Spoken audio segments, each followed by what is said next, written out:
Voilà pour l'essentiel de ce journal. Merci d'être au rendez-vous du 20h sur La Première.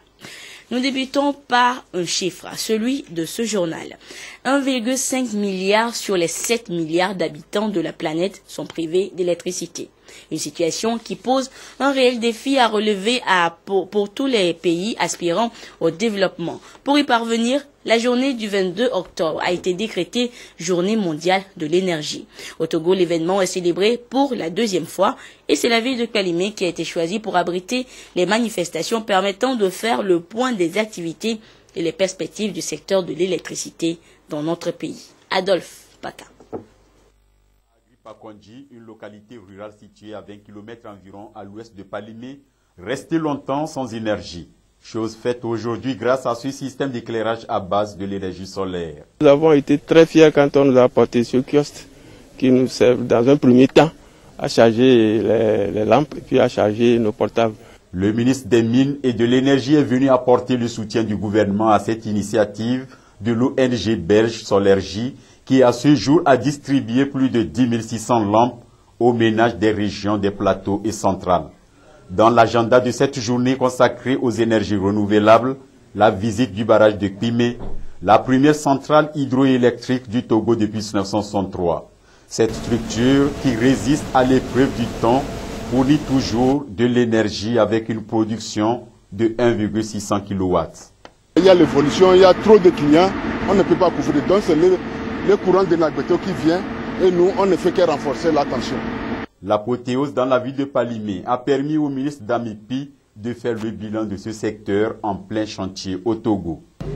Les activités dans le sous-secteur énergie électrique ont permis d'électrifier près de 300 localités, dont 230 nouvelles localités rurales, avec une longueur totale de réseau en basse tension évaluée à près de 1000 km et en moyenne tension à près de 600 km.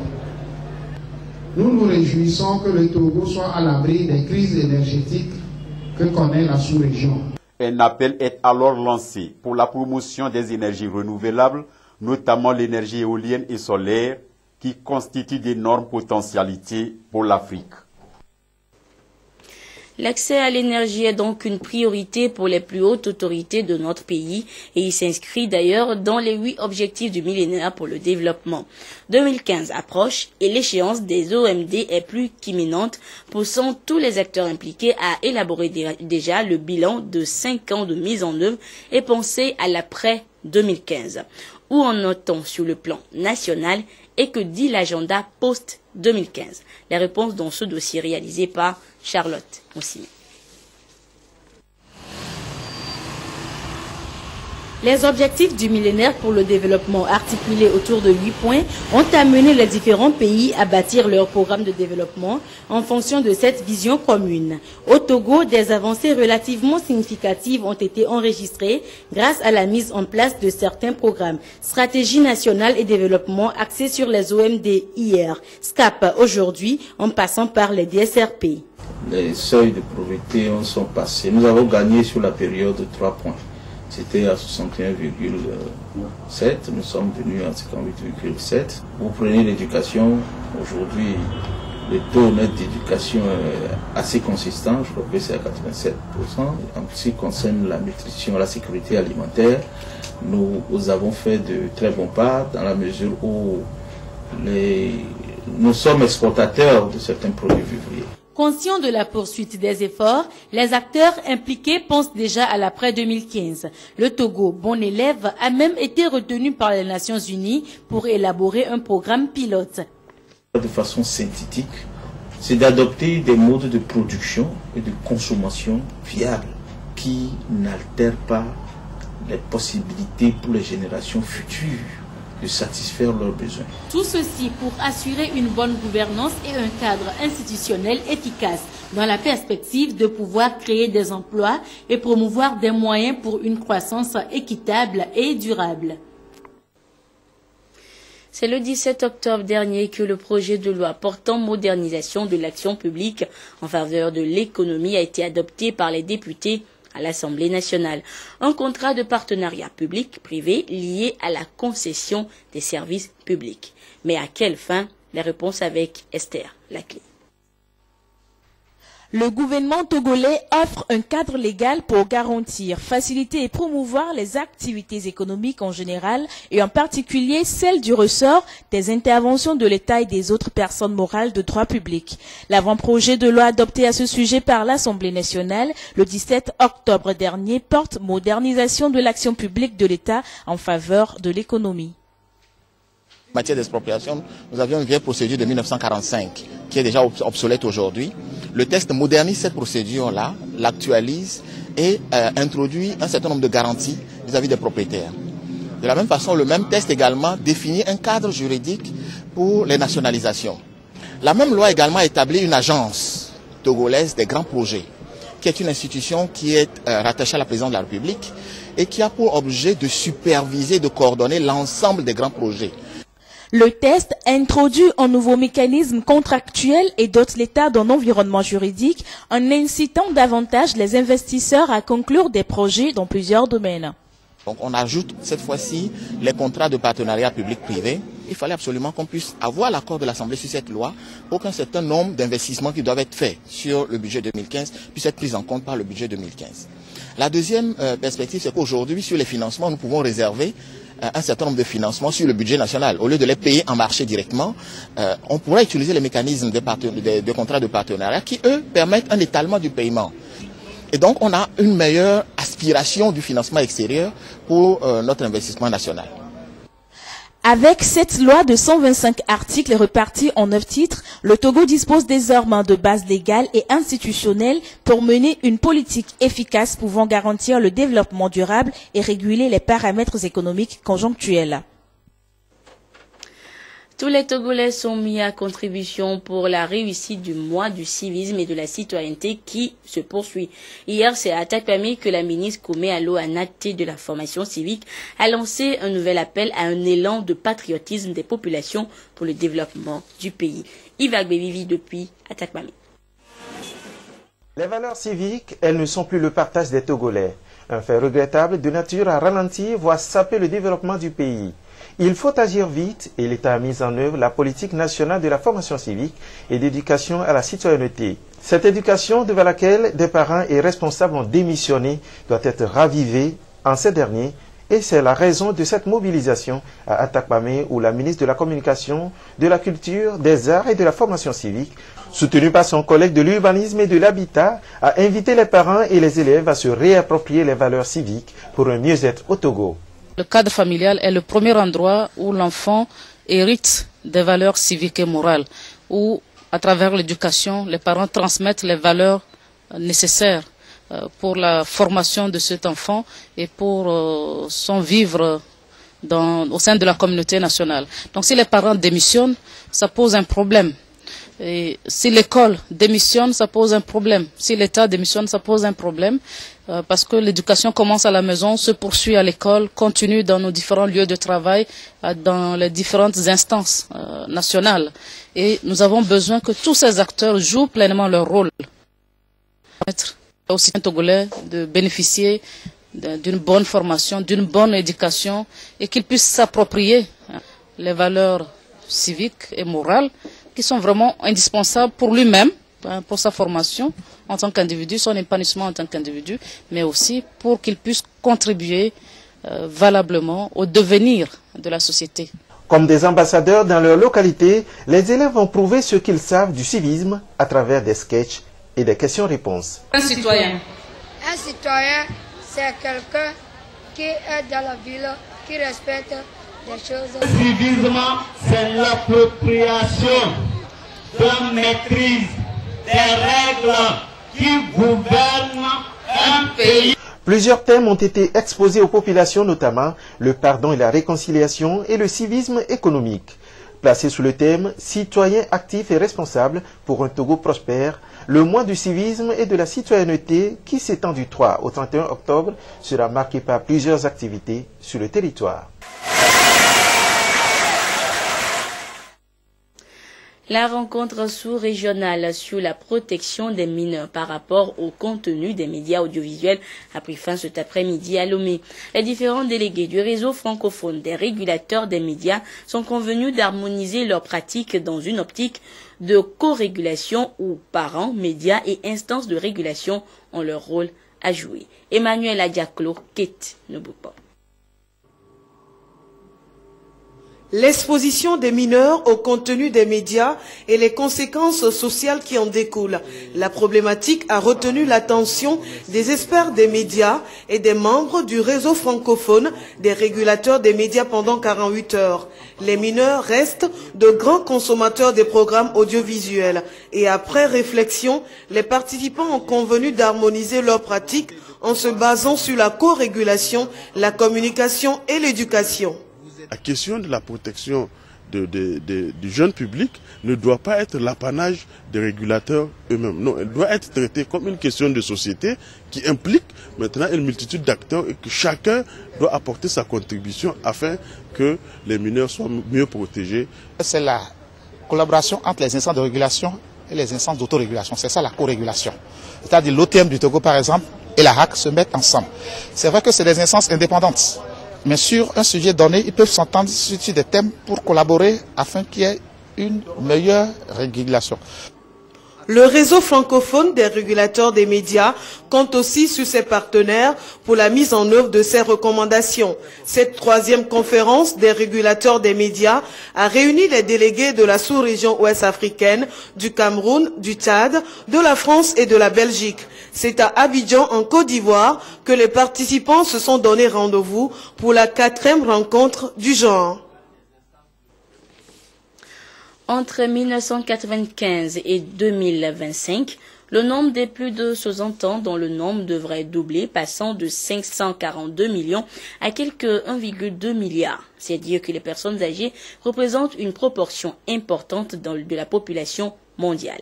Et ce mercredi, la problématique des personnes âgées en Afrique, la question de leur santé était débattue par leur conseil consultatif. Nancy Tiana, Albertine Yakin. Le vieillissement est un phénomène naturel et planétaire qui s'accompagne de difficultés particulières auxquelles tous les pays font face. Au Togo, le Conseil national consultatif des personnes âgées s'active pour aplanir quelques difficultés. Ces acteurs ont initié une rencontre d'échange avec le Centre de recherche sur les politiques sociales de l'Université Cheikh Anta Diop au Sénégal pour réfléchir sur les conditions de vie des personnes âgées.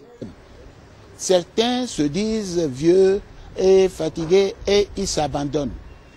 Notre rôle à nous, c'est d'arriver à redonner confiance aux personnes âgées. L'objectif de ces assises des acteurs œuvrant dans la prise en charge des personnes âgées est de mettre en synergie leurs actions. On souhaite constituer un réseau de réflexion autour des centres de recherche pour réfléchir sur la question du vieillissement en Afrique, essayer de circonscrire, de prévenir les problèmes, pour aider le gouvernement à faire des politiques. 2010-2050, l'Afrique connaîtra un vieillissement intégral de sa population. Les inventions et mécanismes de protection sociale permettront une meilleure prise en charge des personnes les plus âgées. Les personnes âgées devraient normalement être entourées d'affection, d'attention et de bras plus valides pour leurs besoins. Mais la réalité est tout autre. L'une de nos équipes de reportage a mené une petite enquête sur le comportement de la nouvelle génération face à ces hommes et femmes du troisième âge. Nous retrouvons Nancy Tiana et Albertine Yakin. Les personnes âgées font partie intégrante de la société. Qualifiées de vulnérables, elles font face à toute une série de difficultés dans leur vie quotidienne. Elles sont la plupart du temps négligées au sein de la société. Ce que j'en trouve, c'est ça, je mange. Moi-même, je travaille, c'est moi-même qui balaye, fait des lessives, tout. Dans une assemblée, quand il y a une grande personne, une personne âgée qui arrive, il faudrait que le jeune lui cède la place. Dans les queues, à l'hôpital par exemple, il faut que le jeune lui laisse la place à la personne âgée. Dans les banques par exemple, comme on le voit. Les personnes âgées ont un besoin permanent de soutien physique, moral et financier. Elles demandent qu'on leur prête une petite attention afin qu'elles se sentent dans une société. Les personnes âgées, il faut qu'on nous soutienne au moins en vivre ou à quelque chose comme ça. Quand on est âgé, il faut se faire montrer que vraiment tu es âgé et tout ton comportement se démontre partout que tu devais te respecter en toi-même et qu'on te respecte aussi. Tout ce que tu fais, il faut que ça plaît aux autres. Une visite, un appel téléphonique, une aide quelconque ou simplement un sourire suffit parfois pour éclairer leur journée. La Commission nationale des droits de l'homme installée officiellement en octobre 1987 célèbre à Lomé son anniversaire et l'entrée en vigueur de la Charte africaine des droits humains et des peuples. Cette institution chargée de promouvoir et de protéger les droits des populations sur toute l'étendue du territoire national a organisé une causerie débat à l'endroit des étudiants hier. L'objectif est de leur faire découvrir la CNDH en matière d'organisation, de fonctionnement et ses missions. À cette rencontre d'échange, les responsables de la Commission nationale des droits de l'homme comptent donner une formation adéquate aux jeunes en vue d'assurer une relève dans la dignité. Nous estimons que lorsque les droits de l'homme ne sont pas connus, et on ne peut pas les rendre effectifs. Et nous pensons que avec ces communications, nos étudiants seront davantage sensibilisés sur le rôle de la Commission des droits de l'homme. La reconnaissance de la dignité de la personne humaine est un idéal commun à atteindre, un combat au quotidien. La maîtrise des valeurs des droits de l'homme par les étudiants constitue un élément majeur qui pouvait aider à améliorer notre façon de penser et notre vision même du monde. La date du 21 octobre rappelle aux défenseurs des droits humains un double événement. La création en juin 1987 de la CNDH et le 21 octobre de la même année, l'installation officielle des tout premiers membres de cette institution. Une structure qui permet de lutter contre les injustices et les frustrations diverses. Les clés du commerce international, c'est le thème qui a réuni ce matin les opérateurs économiques et les responsables de l'Agence nationale de promotion et de garantie de financement des PME, PMI. Pour le mercredi de l'entrepreneur de ce mois, il est question d'informer et de former les leaders d'entreprise sur les moyens et techniques à adopter pour réussir leurs affaires sur le plan international, un secteur très rentable pour l'économie du Togo. Sonia Amenikbo, Rachel Aokou. Le commerce international, qui représente 68,9% du PIB, exige la connaissance du cadre institutionnel et une bonne organisation. Ces exigences sont le plus souvent ignorées par les opérateurs économiques qui s'y prennent mal pour promouvoir leurs affaires à l'extérieur. Comment procéder alors pour réussir le commerce international? C'est donc sur ce thème que s'est penchée l'Agence nationale de promotion et de garantie de financement des PME-PMI, ANPGF, dans ce rendez-vous mensuel le mercredi de l'entrepreneur. Si les entrepreneurs de notre pays ne saisissent pas les opportunités qui leur sont offertes pour développer le commerce, d'autres le feront à leur place.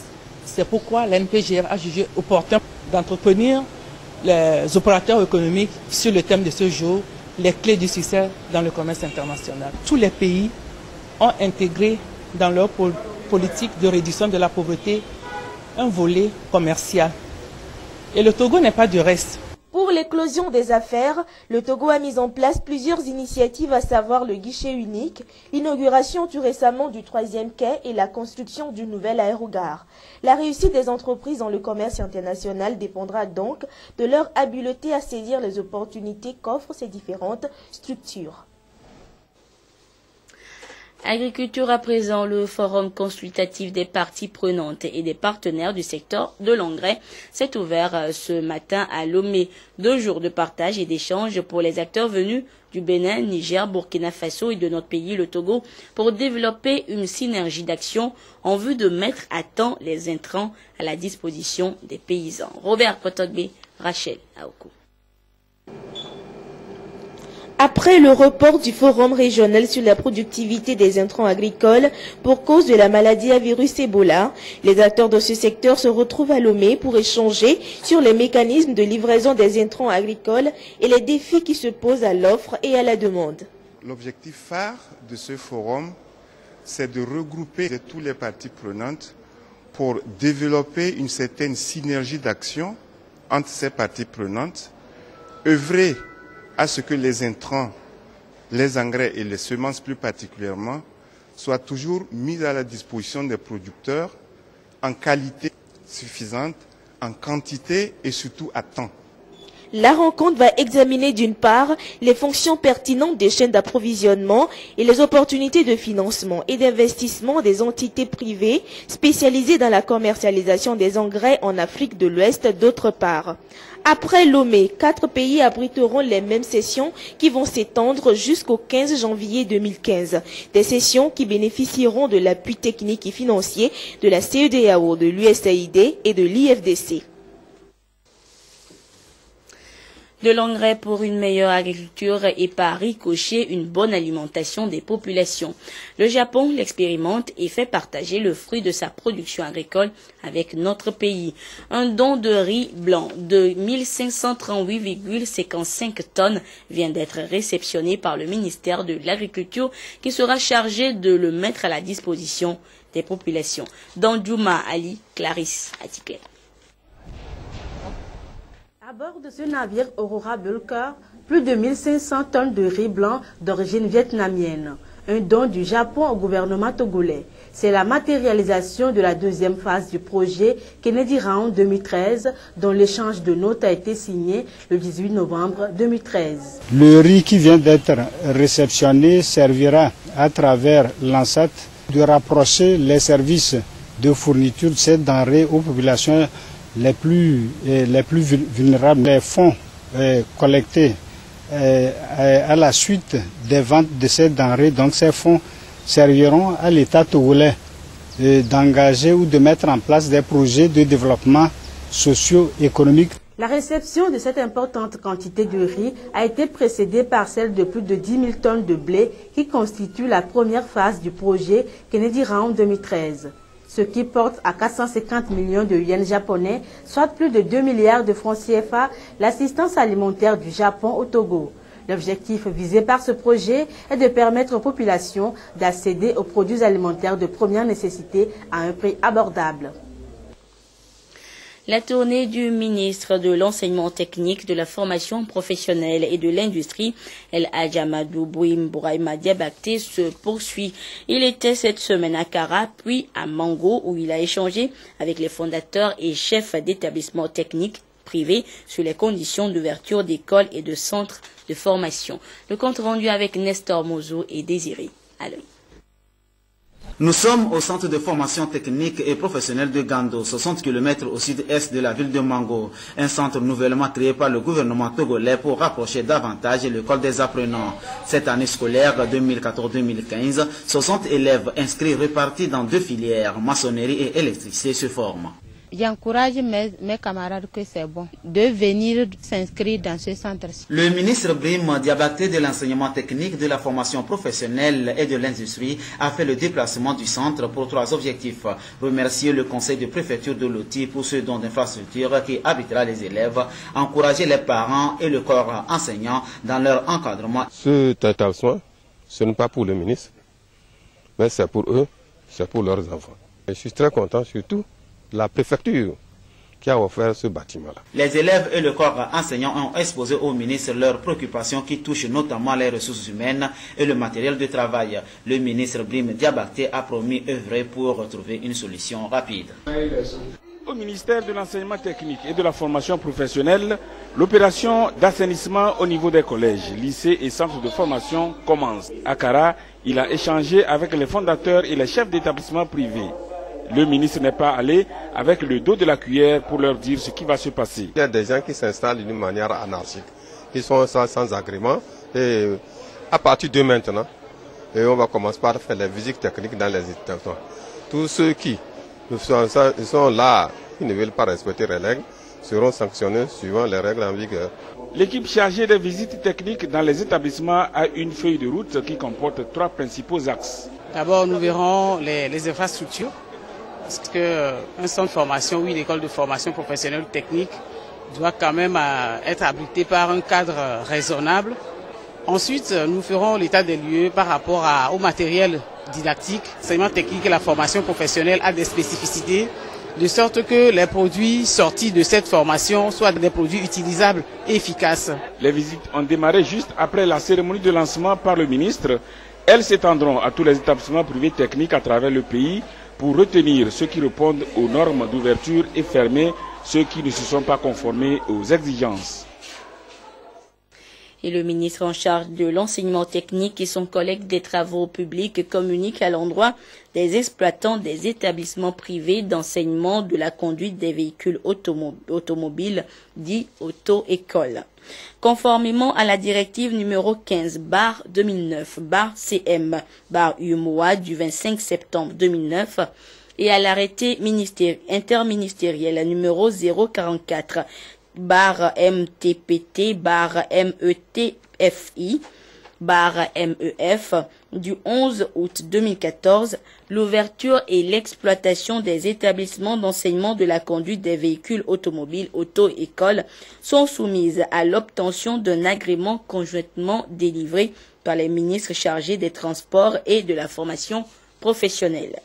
À cet effet, il est demandé aux personnes exploitant ces établissements et à toute personne désireuse d'en faire l'exploitation de prendre les dispositions nécessaires pour se conformer aux dispositions en vigueur en prenant attache avec la direction des transports routiers et ferroviaires pour toute information complémentaire. Ceux qui exercent déjà cette activité sont invités à régulariser leur situation dans le meilleur délai afin d'éviter la fermeture de leurs établissements. Les ministres comptent sur le civisme et la compréhension de tout un chacun pour le respect scrupuleux des dispositions en vigueur en la matière. La suite de cette édition, la délégation spéciale de la préfecture du Golfe a encore procédé au désengorgement des rues d'Aplao, Aveji, Telesou et d'Adido Vesome. Dans cette opération, toutes les maisons construites dans les rues ont été démolies. Lucassi, Christine Pechekialode. Sous un regard impuissant, ils assistent à la démolition de leurs habitations construites sur les voies publiques. Dans les quartiers Aplao, Aveji, Telesou et Vesome, touchés ce jour par l'opération, certains ont compris le bien fondé de ces travaux. Nous avez averti, ça fait un temps. Normalement, on peut parler d'un an. Le barrage, la chambre qui est, la maison qui est au milieu là, ça nous dérange beaucoup. Ça, le travail que vous êtes en train de faire ce matin, c'est bon pour nous tous. Ces habitations anarchiques posent d'énormes problèmes. Elles rendent surtout difficile l'accès à ces quartiers et la construction des infrastructures socio-économiques. Nous disons également à ceux qui sont dans le même cas de faire des efforts pour que nous puissions avoir des quartiers propres. L'opération se poursuit et tous les plans illégaux identifiés dans les différents quartiers seront tous détruits, ceci conformément à la nouvelle politique de développement urbain définie par le gouvernement.